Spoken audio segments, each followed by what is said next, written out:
യേശുവിൽ സ്നേഹമുള്ളവരെ,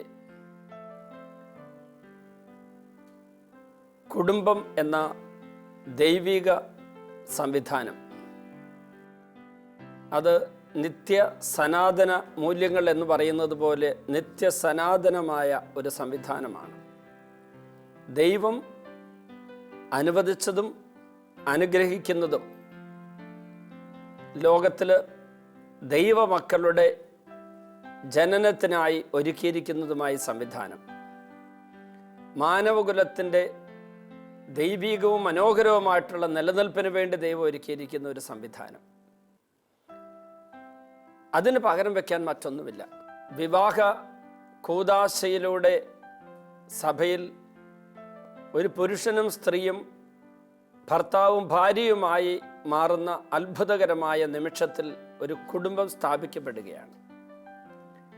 ആ കുടുംബം സ്ഥാപിക്കപ്പെടുമ്പോൾ അതിൻ്റെ പിന്നിലുള്ള ദൈവവിളി,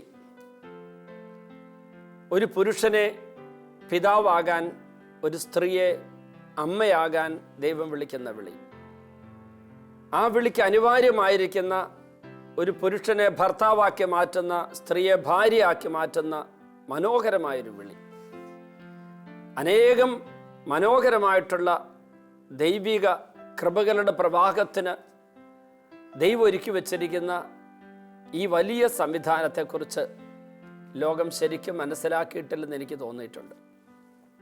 വിശ്വാസികൾ എന്ന് പറയുന്നവർ പോലും സ്ഥിരം ദൈവാലയ കേന്ദ്രീകൃതം ആത്മീയ ജീവിതം നയിക്കുന്നവർ പോലും വിവാഹമെന്ന കൂദാശയുടെ മനോഹാരിതയോ അതിൻ്റെ ദൈവികമായിട്ടുള്ള കൃപാമേഖലയോ മനസ്സിലാക്കിയിട്ടുണ്ടോ എന്ന് എനിക്ക് സംശയം തോന്നിയിട്ടുണ്ട്.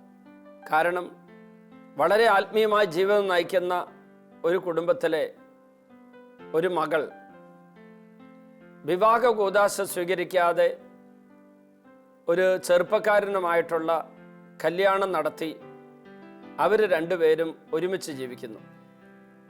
രജിസ്റ്റർ വിവാഹമാണ് നടത്തിയത്, സിവിൽ മാരേജ് മാത്രമേ നടത്തിയിട്ടുള്ളൂ. പള്ളി വെച്ചുള്ള എക്ലേസിയാസ്റ്റിക്കലി അപ്രൂവ്ഡ് മാരേജ് നടത്തിയിട്ടില്ല. കൗദാശികമായി വിവാഹ ബന്ധം സ്ഥാപിക്കാതെ അവർ ഒരുമിച്ച് ജീവിക്കുന്നത് തെറ്റാണ് എന്ന് ആ മാതാപിതാക്കൾക്ക് ഞാൻ ഒന്ന് സൂചന കൊടുത്തപ്പോൾ പെട്ടെന്ന് ആ കുടുംബനാഥൻ അല്പം ഗൗരവത്തിലും അല്പം ക്ഷോഭത്തോടു കൂടി എന്നോട് പറഞ്ഞു, അവൻ്റെ ആദ്യ വിവാഹത്തിൽ ഭാര്യ ആയിട്ടുള്ള ബന്ധം വേർപെട്ട് കിട്ടുന്നില്ല സഭാപരമായിട്ട്. അങ്ങനെ ഇരിക്കുന്ന അവനൊരു കുടുംബജീവിതം വേണ്ടേ? എൻ്റെ മകൾ അവനെ ഇഷ്ടപ്പെട്ടു, അതുകൊണ്ട് ഞാൻ ആ വിവാഹത്തിന് ഞാൻ കൂട്ടുനിന്നു. എനിക്ക് പള്ളിയുടെ ആശീർവാദം അല്ലെങ്കിൽ കൂദാശപരം ആശീർവാദം കിട്ടിയില്ലെങ്കിലും ഞാൻ അതിനെതിരെ നിൽക്കില്ല എന്നെല്ലാം പറഞ്ഞ് അപ്പൻ കുറച്ച് പൊട്ടിത്തെറിച്ച് സംസാരിച്ചു. അപ്പോൾ ഞാനൊന്നും പറഞ്ഞില്ല. കാരണം അവർ എൻ്റെ അടുക്കൽ ധ്യാനിക്കാൻ വരാമെന്ന് സമ്മതിച്ചിരിക്കുകയാണ്. ധ്യാനത്തിൽ മനസ്സിലായിക്കൊള്ളുമെന്ന് ഞാൻ ചിന്തിച്ചു. അങ്ങനെ അവർ ധ്യാനത്തിൽ വന്നപ്പോൾ ഈ അപ്പനും അമ്മയും മകളും ആ ധ്യാനത്തിന് വന്നു. പള്ളിയിൽ വെച്ചുള്ള വിവാഹം നടത്താതെ മറ്റൊരു വിധത്തിൽ സിവിൽ മാരേജ് മാത്രം നടത്തി കഴിയുന്ന, രജിസ്റ്റർ മാരേജ് മാത്രം നടത്തി കഴിയുന്ന ആ പെൺകുട്ടി, ജീവിത പങ്കാളി വന്നിട്ടില്ല, കാരണം അവൻ ഇന്ത്യക്ക് പുറത്താണ്. അപ്പോൾ ആ പെൺകുട്ടിയും ധ്യാനത്തിന് വന്നിട്ടുണ്ട്. ഞാൻ ഈ കാര്യങ്ങളൊന്നും സൂചിപ്പിക്കാതെ പ്രസംഗ മധ്യേ വിവാഹമെന്ന കൂദാശയുടെ അർത്ഥം എന്താണ്, അപ്പോൾ സംഭവിക്കുന്ന അത്ഭുതം എന്താണെന്നൊക്കെ പ്രസംഗിച്ചു. അത് കഴിഞ്ഞതിന് ശേഷം ഞാൻ ഇങ്ങനെ ഒരു വാചകം പറഞ്ഞു, ദൈവം ഒരിക്കലും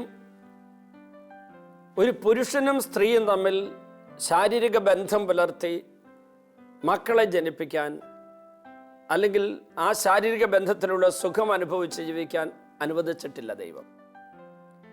പുരുഷനും സ്ത്രീയും തമ്മിലോ പുരുഷനും പുരുഷനും തമ്മിലോ സ്ത്രീയും സ്ത്രീയും തമ്മിലോ ഉള്ള ഇപ്രകാരമുള്ള ശാരീരിക ബന്ധങ്ങൾ ദൈവം അനുവദിക്കുന്നില്ല. ദൈവം അനുവദിക്കുന്നത് ഭർത്താവും ഭാര്യയും തമ്മിലുള്ള ബന്ധമാണ്. അതിൽ നിന്ന് ഞാൻ വീണ്ടും അല്പം കൂടി ഉയർന്ന ഒരാശയം പറഞ്ഞു. ഒരു പുരുഷൻ ഭർത്താവായി മാറുന്നത്, ഒരു സ്ത്രീ ഭാര്യയായി മാറുന്നത് വിവാഹമെന്ന കൂദാശയാൽ മാത്രമാണ്. ഇത് മാമോദിസ സ്വീകരിച്ച വിശ്വാസികളെ സംബന്ധിച്ചാണ് ഞാൻ പറയുന്നത്. മാമോദിസ സ്വീകരിച്ച് സഭയിൽ അംഗങ്ങളായി തീർന്ന ദൈവമക്കളെ കുറിച്ചാണ് ഞാൻ പറയുന്നത്. ഒരു പുരുഷൻ ഭർത്താവാകുന്നത്, സ്ത്രീ ഭാര്യയാകുന്നത് വിവാഹ കൂദാശയാൽ മാത്രമാണ്. ഒരു മാമോദിസ സ്വീകരിച്ച ദൈവ പൈതലിന് ഇതിനുപരിയായിട്ടൊരു നിയമമില്ല, ഒരവസ്ഥയില്ല. ഇതൊക്കെ വിശദീകരിച്ച് ഞാൻ ആ ക്ലാസ്സെല്ലാം എടുത്തു കഴിഞ്ഞപ്പോൾ അപ്പൻ ഒറ്റയ്ക്ക് എൻ്റെ അടുത്ത് വന്നിട്ട് പറഞ്ഞു, എനിക്കൊരു തെറ്റുപറ്റി. വിവാഹം എന്ന കൂദാശ എന്താണ് എന്ന് ഞാൻ ഇന്നാണ് ശരിക്കും മനസ്സിലാക്കിയത്. ഒരു മണിക്കൂർ നേരം എടുത്ത് വിശദീകരിച്ച വിഷയമാണ്. ഞാൻ ഒരൊറ്റ വാചകത്തിൽ പറയുകയാണ്. വിവാഹം എന്ന കൂദാശയുടെ അർത്ഥം അറിഞ്ഞുകൂടാത്തത് കൊണ്ട്, അതിലൂടെ എന്ത് സംഭവിക്കുന്നു എന്ന് അറിഞ്ഞുകൂടാത്തത് കൊണ്ട്, ഒരു പുതിയ വരം ഈ പുരുഷനും സ്ത്രീക്കും കിട്ടുന്നു എന്നുള്ള സത്യം അറിയാത്തത് കൊണ്ട് ആ മനുഷ്യൻ്റെ മകൾ ഇതുപോലൊരു ബന്ധത്തിൽ ജീവിക്കുന്നത് ന്യായീകരിച്ചുകൊണ്ടിരിക്കുകയായിരുന്നു ഈ അപ്പച്ചൻ. പ്രിയപ്പെട്ടവരെ, അത് കഴിഞ്ഞിട്ട് അദ്ദേഹം എന്നോട് ചോദിച്ചതിന് പരിഹാരം എന്താ ഉള്ളത്? ഞാൻ ആദ്യം തന്നെ പറഞ്ഞത്, അപ്പനും അമ്മയും മകളും, മകളെ വിവാഹം ചെയ്തയാളും അനുതപിച്ച് ഇങ്ങനെയൊരു കൂദാശയുടെ വില അറിയാതെ, അത് അറിയാനുള്ള അവസരങ്ങൾ ഉണ്ടായിട്ടും അറിയാതെ, അങ്ങനെയുള്ള അറിവ് നൽകുന്ന ഒരു സ്ഥലത്ത് പോകാൻ മനസ്സ് കാണിക്കാതെ, ചെറിയ കുറേ അറിവുകളും നുറുങ്ങ് അറിവുകളുമായിട്ട് ജീവിച്ചുകൊണ്ടിരിക്കുക. ആത്മീയതയുടെ ദാരിദ്ര്യത്തിന് കാരണം അതായിരുന്നു. അതുകൊണ്ട് തന്നെ ആ മേഖലയോർത്തൊന്ന് അനുതപിക്കണം. കാരണം ദൈവം അതിനുള്ള അവസരങ്ങൾ തന്നിട്ടും അറിയാതെ പോയതിനെ ന്യായീകരിക്കാൻ പറ്റില്ല. അനുതപിച്ച് തമ്പുരാനെ, അറിവില്ലായ്മ സംഭവിച്ചതാണ്, ഒരു പരിഹാരം അങ്ങുണ്ടാക്കി തരണമെന്ന് പറഞ്ഞ് പ്രാർത്ഥിച്ച് കാത്തിരിക്കാൻ പറഞ്ഞു. ഇവരുടെ പ്രാർത്ഥന 3 മാസത്തോളം നീണ്ടു. അപ്പോൾ ഈ മകളെ വിവാഹം ചെയ്ത ആളുടെ അനൾമെന്റ് എന്ന് പറയുന്ന, വിവാഹം അസാധുവാണെന്ന് തിരുസഭ പ്രഖ്യാപിക്കുന്ന ആ കർമ്മം അതുവരെ നടന്നു കിട്ടാതിരുന്നത്, വേണ്ടത്ര രേഖകളെല്ലാം ശരിയായി കിട്ടി. 3 മാസത്തിനുള്ളിൽ അത് ഒഴിവായി കിട്ടി. അത് കഴിഞ്ഞ ഉടനെ, അനൾമെന്റ് കഴിഞ്ഞ ഉടനെ കൗദാശികമായി വിവാഹം പള്ളിയിൽ വെച്ച് ആശീർവദിക്കപ്പെട്ടവർ ജീവിച്ചു.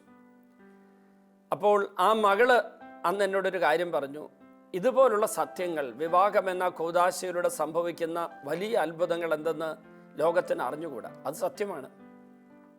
സത്യത്തിൽ ഞാൻ പുരോഹിതനായ അവസരത്തിൽ മെത്രാൻ എൻ്റെ തലയിൽ കൈവച്ച് എനിക്ക് പൗരോഹിത്യ പട്ടം തന്നപ്പോൾ, മാത്യു ഇലവുങ്കൽ എന്ന് പറയുന്ന ഒരു ചെറുപ്പക്കാരൻ ഇതാ ദൈവത്തിൻ്റെ പുരോഹിതനായി അഭിഷേകം ചെയ്യപ്പെട്ടപ്പോൾ, ഈശോ അപ്പസ്തോലന്മാർ വഴി കൈമാറ്റം ചെയ്തിരിക്കുന്ന തൻ്റെ ശുശ്രൂഷ പൗരോഹിത്യത്തിൽ എനിക്ക് പങ്കാളിത്തം കിട്ടിയപ്പോൾ എനിക്കൊരു വരം കിട്ടി.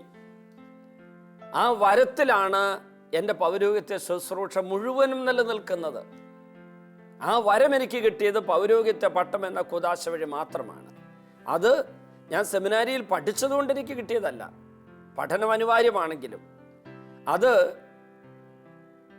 എൻ്റെ ബുദ്ധിപരമായ കഴിവോ, എൻ്റെ വൈജ്ഞാനിക മേഖലയിലെ എന്തെങ്കിലും നേട്ടമോ, എൻ്റെ ശാരീരികമായ എന്തെങ്കിലും ക്ഷമതയോ വെച്ചിട്ടല്ല ദൈവം എനിക്ക് തന്നത്.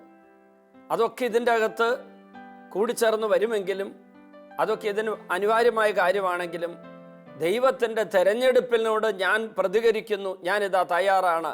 തെരഞ്ഞെടുപ്പും വിളിയും അതിനോട് ഞാൻ സഹകരിക്കുമ്പോൾ എനിക്ക് തമ്പുരാൻ തരുന്ന ഒരു വരമാണത്, പൗരോഹിത്യ വരം. അതുപോലെ തന്നെയാണ് പ്രിയപ്പെട്ടവർ വിവാഹ കൂദാശ സ്വീകരിക്കുന്ന ദമ്പതിമാർക്ക് കിട്ടുന്നത്. ഇവിടെ കുടുംബം എന്ന അടിസ്ഥാന സംവിധാനം അത് പകരം വെക്കാനില്ലാത്ത മറ്റൊരു കൃപയാലാണ് അവിടെ ഉണ്ടാവുന്നത്. അത് വിവാഹം എന്ന കൂദാശയിലൂടെയാണ് കിട്ടുന്നത്.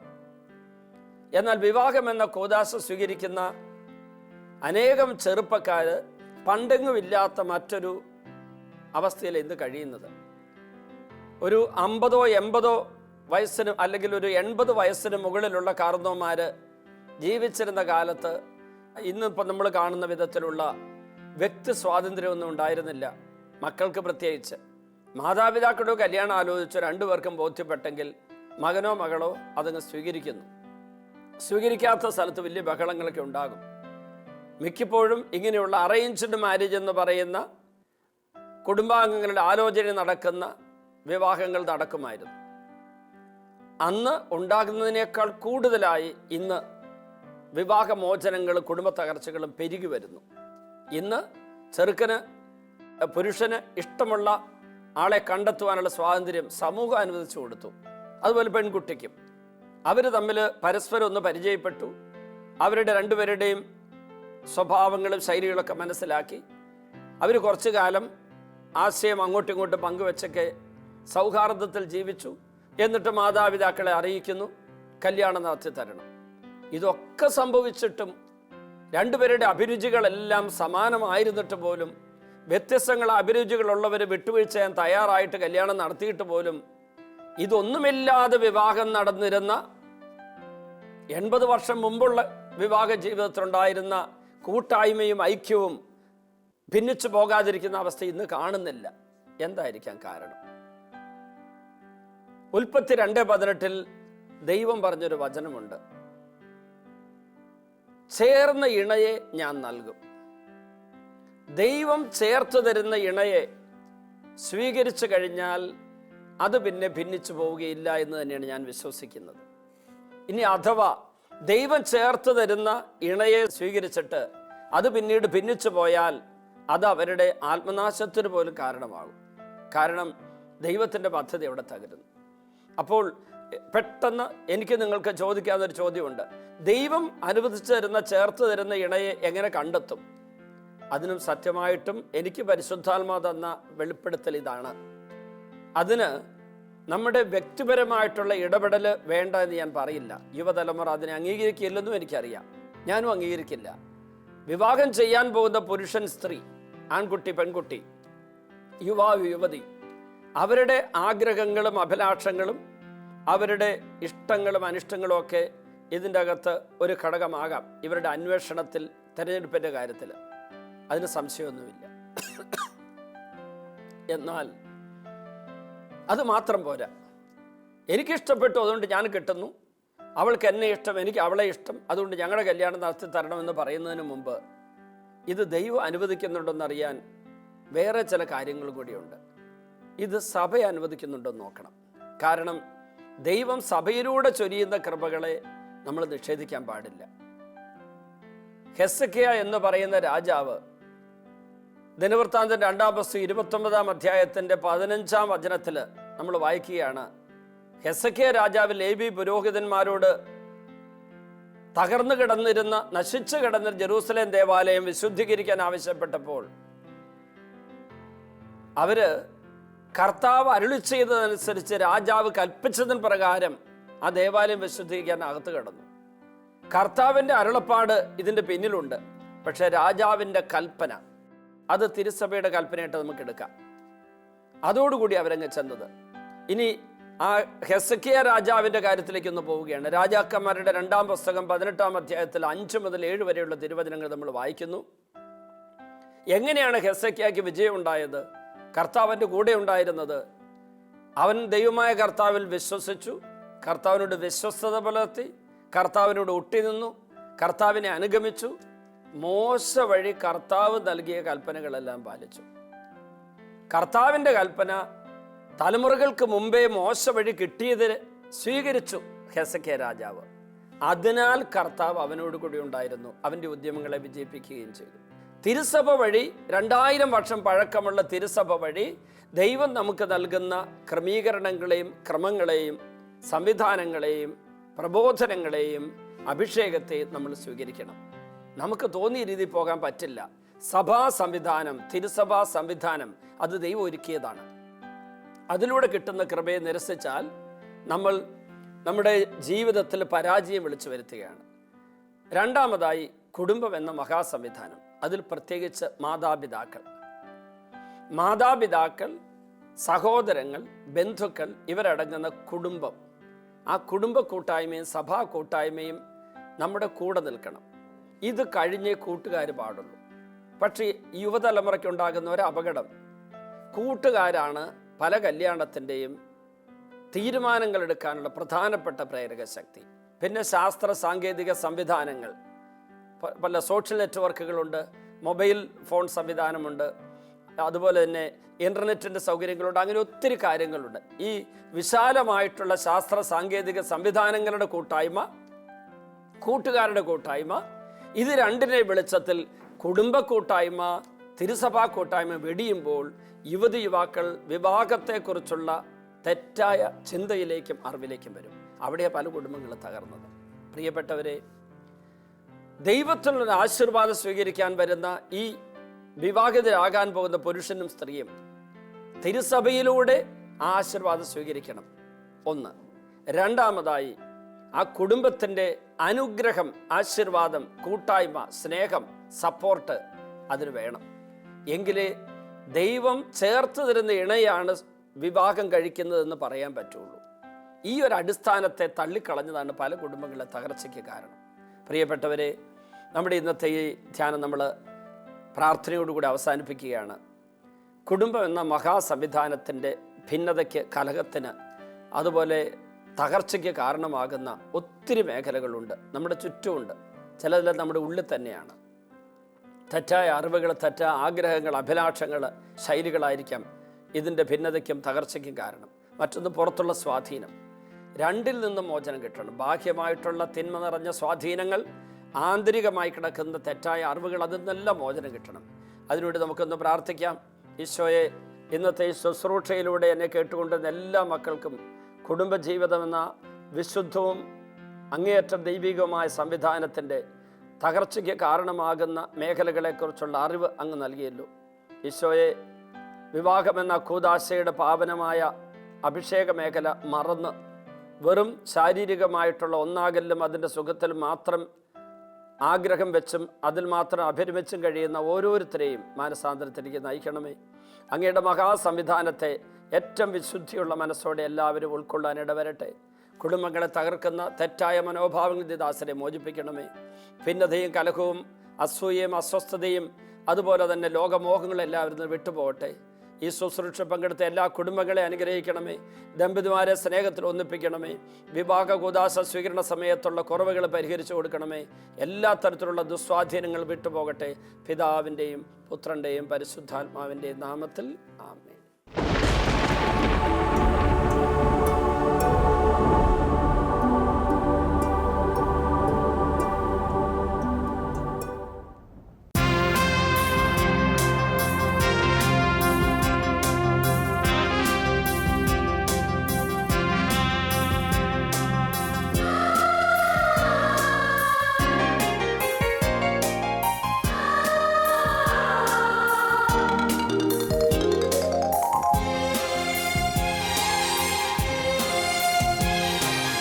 എല്ലാ നേരവും സ്തുതി പാടും ആത്മാവിൽ വാഴുന്ന ഈശോയ്ക്ക്. എല്ലാ നേരവും സ്തുതി പാടും ആത്മാവിൽ വാഴുന്ന ഈശോയ്ക്ക്. അൾത്താരയിൽ വരും തിരുനാഥന് അപ്പമായി തീരുന്ന ഗുരുനാഥന്.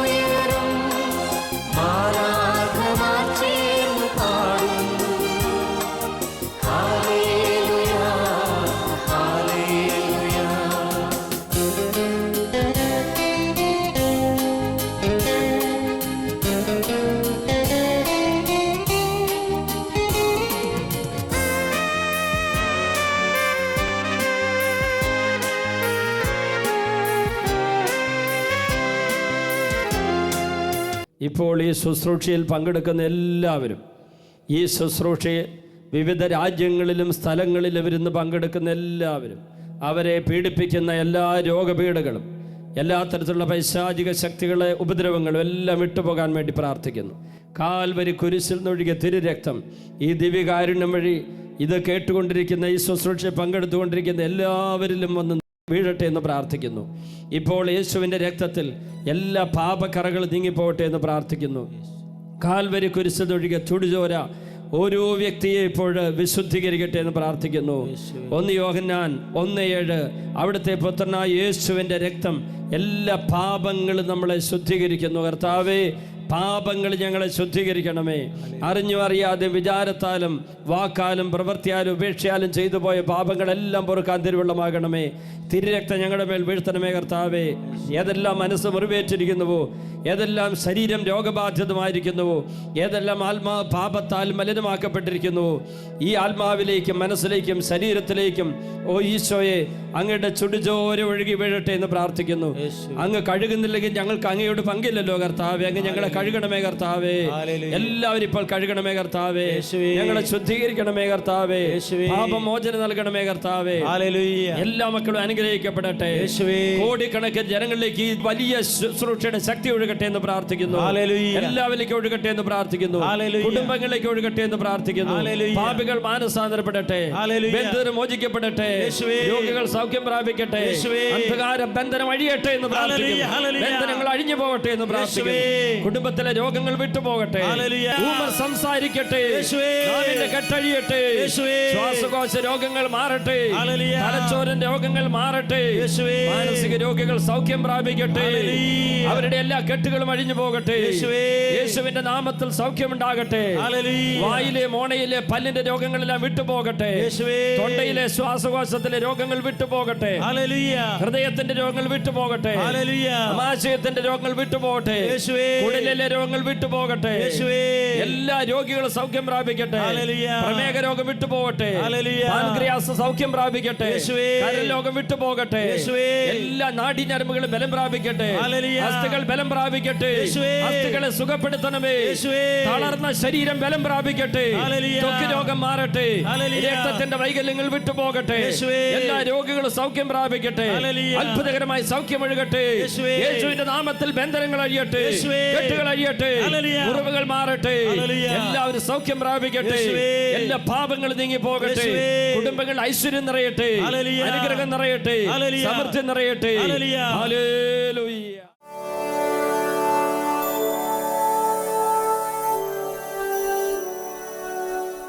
സിസ്റ്റർ സലോമി UMI സഭയിൽപ്പെട്ട സിസ്റ്റർ സലോമി. എന്തായിരുന്നു അസുഖം? എൻ്റെ കാലിൽ വെരിക്കോസ് വെയിൻ ആയിരുന്നു. കാലിന് വെരിക്കോസ് വെയിൻ എത്ര വർഷമായി? ഒരു 40 വർഷം. 40 വർഷം പഴക്കമുള്ള വെരിക്കോസ് വെയിൻ പൊട്ടി. എന്നിട്ട് ഒത്തിരി ട്രീറ്റ്മെൻറ്റും ഓപ്പറേഷനും എല്ലാം ചെയ്തു. എന്നിട്ടൊന്നും മുറിവ് കരിയുന്നുണ്ടായില്ല. അവസാനം ഞാനിങ്ങനെ പ്രാർത്ഥിച്ചതിൻ്റെ ഇപ്പം ഇന്നിവിടെ ധ്യാനത്തിന് വന്നിട്ടുണ്ടായ സൗഖ്യം എന്താണ്? ഇന്നലെ വന്നതിൻ്റെ പിറ്റേ ദിവസം ആ മുറിവിൽ നിന്ന് ഇങ്ങനെ വെള്ളം ഒഴുകാൻ തുടങ്ങി. വെള്ളം മാത്രം, ഒട്ടും വേദനയില്ല, വെറുതെ വെള്ളം മാത്രം ഇങ്ങനെ ഒഴുകിക്കൊണ്ടിരുന്നു. തിങ്കളാഴ്ച മുതൽ കാലിൽ നിന്ന് വെള്ളം ഒഴുകിക്കൊണ്ടിരുന്നു. ഇന്നലെയോ? എന്നിട്ട് പിറ്റേ ദിവസം ആയപ്പോഴത്തേക്ക് കംപ്ലീറ്റ് പൂർണ്ണമായിട്ട് ഉണങ്ങി കരിഞ്ഞുപോയി. ഇപ്പം ഒട്ടും വേദനയില്ല. 40 വർഷത്തിൽ കൂടുതൽ പഴക്കമുള്ള വെരിക്കോസ് വെയിൻ പൊട്ടി. അതിൻ്റെ ഫലമായിട്ട് കഠിനമായ വേദന, പല ട്രീറ്റ്മെൻറ്റ് ചെയ്തു. ഇവിടെ വന്നതിന് ശേഷം ധ്യാനത്തിൻ്റെ 2ാം ദിവസം മുതൽ കാലിൽ നിന്ന് വെള്ളം ഇങ്ങനെ ഒഴുകാൻ തുടങ്ങി. ഇപ്പോൾ ആ കാല് പൂർണ്ണമായി കരിഞ്ഞുണങ്ങി, പൂർണ്ണമായി സുഖം പ്രാപിച്ചിരിക്കുന്നു. Praise the Lord. ഈ നിൽക്കുന്ന ബിജു മാത്യു എന്ന സഹോദരൻ നെടുമ്പാശ്ശേരിയിൽ നിന്നാണ് വരുന്നത്. 8 മാസം മുമ്പ് ഒരു മാവിൻ്റെ മുകളിൽ നിന്ന് വീണു. മൈക്ക് കൊടുത്ത്. എത്ര ഉയരത്തിൽ നിന്നാണ് വീണത്? ഒരു 15 അടി വരെ ഉണ്ടാവും. 15 അടി ഉയരമുള്ള ഒരു മാവിൻ്റെ മുകളിൽ നിന്ന് ബിജു മാത്യു വീണതിൻ്റെ ഫലമായി നടുവിന് ഒടിവ് സംഭവിച്ചു. അവിടെ കമ്പിയിട്ട് നട്ടും ബോൾട്ട് മുറുക്കിയിരിക്കുകയാണ്. അതുകൂടാതെ ഈ കൈയുടെ ഇവിടം തന്നെ 3 ഒടിഞ്ഞു പോയി. ഓപ്പറേഷൻ നടത്തി. ഈ കൈയുടെ വിരലുകൾ മടക്കാൻ പറ്റുന്നില്ലായിരുന്നു. എങ്ങനെ നേരത്തെ പിടിച്ചിരുന്നേ? ഇത്രയും വരുള്ളായിരുന്നു. ഇപ്പോൾ ആ വിരലുകൾ പൂർണ്ണമായിട്ട് മടക്കിക്കെ പൂർണ്ണമായിട്ട് ചുരുട്ടി പിടിക്കാൻ പറ്റുന്നു. ഹല്ലേലൂയ. രണ്ടാമതായി ഈ തോള്, ഈ കൈ പൊക്കാൻ പറ്റില്ലായിരുന്നു. ഇവിടുത്തെ ഈ വേദന മൂലം കൈ ഇങ്ങനെ പൊക്കാൻ പറ്റുന്നില്ല. ഇവിടെ എല്ലിന് പൊട്ടലുണ്ടായിരുന്നു. ഇനി മൈക്ക് മാറ്റിക്ക്, കൈ പൊക്കിക്ക്. ഇപ്പോൾ ഒരു വേദനയുണ്ടോ? ഇല്ല, ഒട്ടും വേദനയില്ല. 8 മാസം മുമ്പ് അപകട ഫലമായി ഉണ്ടായ ഈ പരിക്കുകൾ, നടുവിന് വേദന, തോളിന് വേദന, കൈയുടെ വിരൽ മടക്കാൻ പറ്റാത്ത അവസ്ഥ, കൈക്ക് വേദന എല്ലാം കർത്താവ് എടുത്തു മാറ്റി. നല്ലൊരു കൈയുടെ ഈശോയ്ക്ക് കൊടുക്കാം. Hallelujah.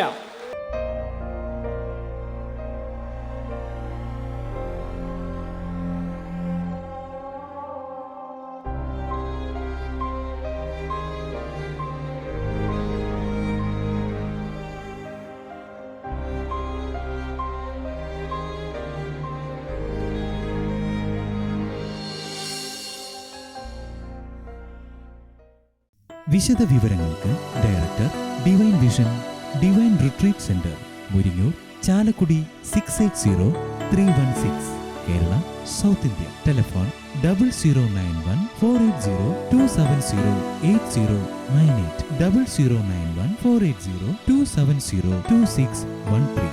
Fax 0091 480 270 8097. Email mail.divinetv@gmail.com. Website www.drcm.org.